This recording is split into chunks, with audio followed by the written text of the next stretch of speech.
গল্পে গল্পে কেটে যায় বেলা। এই সুন্দর দৃশ্যে কার না গল্প শুনতে ভালো লাগে আর বলতেও ভালো লাগে। এখন কি আর একটা গল্প শুনবা? হ্যাঁ, অবশ্যই। আচ্ছা, আজকে একটি ব্যতিক্রমধর্মী গল্প বলবো। বন্ধুরা, আপনারা জানেন যে শকুন মাংস খায়। তো একদিন এক শকুনের বাচ্চা তার মাকে বলল, কাছে আসো, মাকে বলল যে মা, আমি মানুষের মাংস খাবো। শকুন চিন্তায় পড়ে গেল, মানুষের মাংস কোথায় পাই? সে 2 টুকরো মাংস নিয়ে আসলো।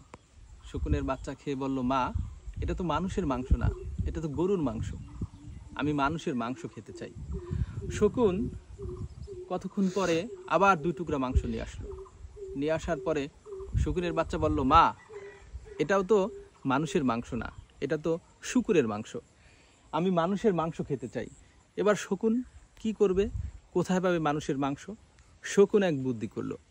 শকুন 2 টুকরো মাংস মন্দিরের সামনে, গরুর মাংস মন্দিরের সামনে এবং শূকরের মাংস মসজিদের সামনে ফেলে দিল। বেজে গেল মার, একেবারে ধর্মীয় মার যেটাকে বলে, দাঙ্গা বেঁধে গেল এবং যার ফলে অনেকেই মারা গেল। শকুন তার বাচ্চার জন্য অনেকগুলো মাংস নিয়ে আসলো। তখন ওই বাচ্চা জিজ্ঞেস করলো, মা, আমি তোমার কাছে 2 টুকরো মাংস খেতে চেয়েছিলাম, কিন্তু তুমি আমাকে কতগুলো মাংস দিলে? কিভাবে সম্ভব? এত মাংস, এত মানুষের মাংস তুমি কোথায় পেলে মা? শকুন বলল, দেখো বাবা, মানুষ হচ্ছে আশরাফুল মাখলুকাত, সৃষ্টির সেরা জীব। এই সৃষ্টির সেরা জীব, এর মধ্যে যখন ধর্ম এবং রাজনীতিটা আসে তখন কিন্তু তারা একেবারে পশু হয়ে যায়, পশুর মতে আচরণ করে, একে অপরকে মেরে ফেলে। সেটাই মানুষ করেছে।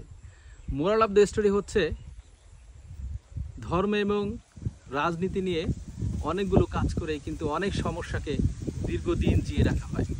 হ্যাঁ বন্ধুরা, এটাই বাস্তব।